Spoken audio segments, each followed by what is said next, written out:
Hello and welcome to a new flight review. Today we are flying non-stop from Hong Kong to Phuket. Not in business or even first class, but in economy on a low-cost carrier. On board the Hong Kong-based HKexpress Airlines, or Hongkong Express. Until a few months ago, I didn't even know about this airline, but I'm sure if you are from East Asia, you know them very well. It's quite early in the morning and I'm on my way from the Hong Kong Regal Airport Hotel to the terminal. Since I travel with cabin luggage only, I went straight to security and within minutes I was airside. Hongkong Express obviously doesn't offer complimentary lounge access, but thanks to my credit card and priority pass, I have a choice of lounges in Hong Kong. Or at least I thought so. The American Express Centurion Lounge only opens at 7, which is still half an hour away. After a quick check on LoungeBuddy, I saw I can access the Chase Sapphire Lounge, which is already open and just around the corner. And what a gem of a lounge, certainly worth its name, as the view is pretty nice and so is the food offering this morning. Not a huge buffet, but surely fine for me. Time for breakfast with a sunrise view. Let's have a look at Flight Radar 24 to check which aircraft I am going to have. According to plan, it should be an Airbus A320neo. Well, so far it seems the aircraft registration is not known yet. I just discovered the other end of the Chase Sapphire Lounge, which is quite a bit bigger than expected and quite empty that early morning.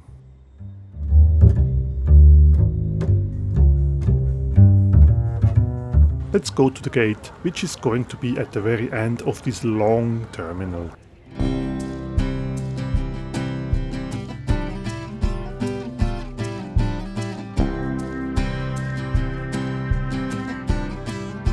Who would have expected that? A tiny little observation deck at the end of the terminal.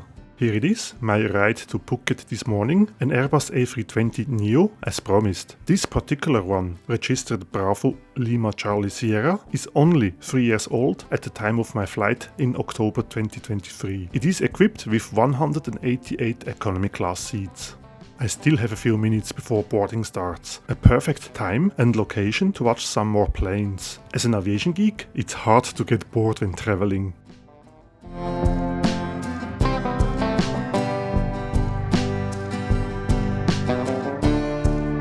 It's time to get on board and I'm excited to try out this airline. A new entry for my logbook.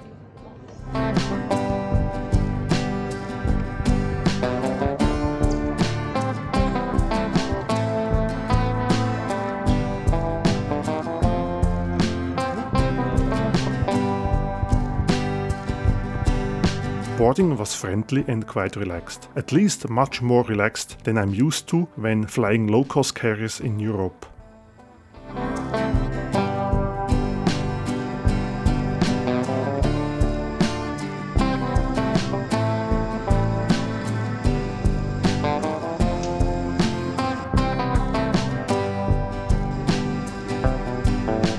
The cabin contains a standard 3-3 seat layout. I paid a little surcharge for the extra legroom in the emergency exit row, since the flight is about 4 hours. These extra legroom seats are marked with red headrests.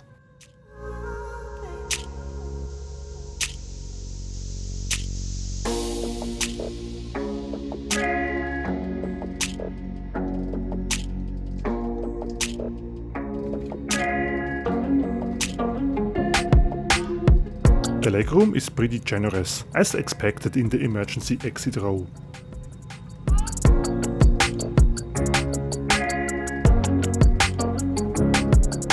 The seat pocket in front of me contains the safety card and the onboard dining catalog, which we will look at later.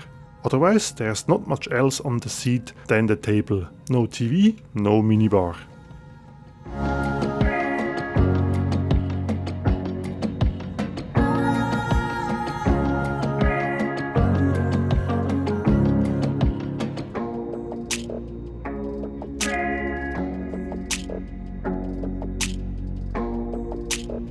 Boarding is completed and shortly we will be on our way. This aircraft offers individual air fans and reading lights. A nice touch. It's not a business class seat with 24,000 gadgets and features, so there isn't much more to tell about the seat, but other stuff. Just wait for it, you will see once we are airborne. We are being pushed back. Phuket, I'm coming.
We are airborne and I just discovered this other magazine for onboard shopping. I quite like these models. I'm tempted, but I think I have to pass. The downside of traveling only with hand luggage is the lack of space. Pretty unique table design. I don't think I have seen this kind before. Let's have a look at the onboard food options.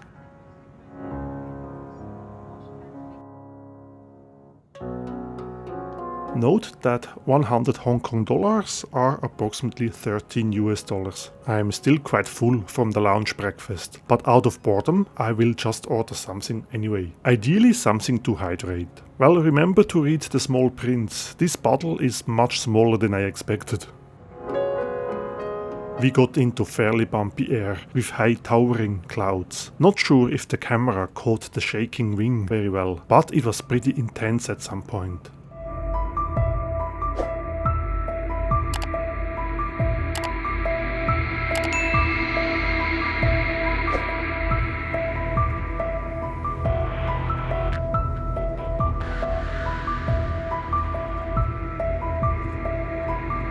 As sudden as we got into the turbulent area, as quickly we left it again. Overall, it wasn't that bad. So how does a Hongkong Express bathroom look like? Really nothing special to point out. It's tiny, clean, and equipped with the basic amenities. But something stands out: the largest baby changing table I have ever seen on an aircraft. Being a dad myself since recently, I started noticing this stuff. A quick glance through the entire length of this A320 cabin in the one-class configuration. Back at my seat, let me show you how the recline situation looks like. It's a fairly limited recline, which is okay since there isn't much space for whoever sits behind me anyway. And the headrest can be adjusted like, well, there is no flexible headrest.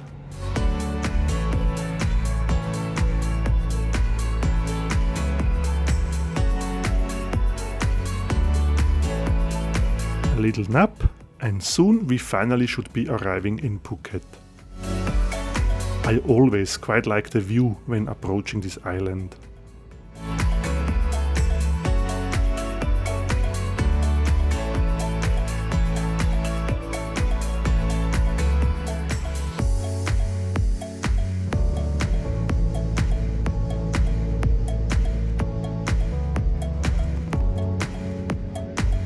Welcome to Phuket.